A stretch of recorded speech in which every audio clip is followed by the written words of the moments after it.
This video shows how to make a custom abutment from a multi-purpose abutment.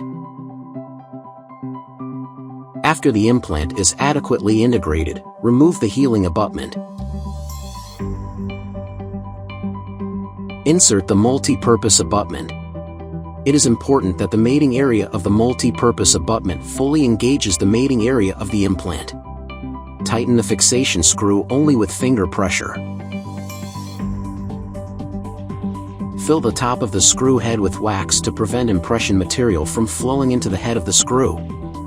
Inject medium body impression material around the multi-purpose abutment.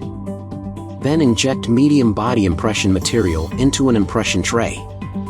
Take an impression. After the impression material has hardened, remove the impression. Remove the multi-purpose abutment from the mouth. Reinsert the healing abutment. Attach the multi-purpose abutment to an analog.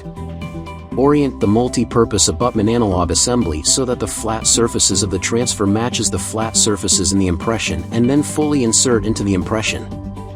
Inject pink soft tissue model material around the analog. Pour model stone in the impression and a model is made. Remove multi-purpose abutment from stone model. Attach the multi-purpose abutment to the analog. Use a carbide burr to shape the multi-purpose abutment.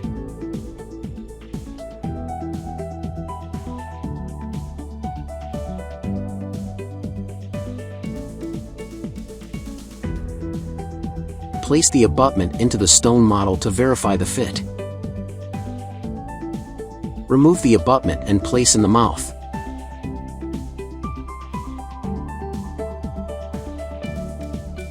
Apply bonding material to the crown.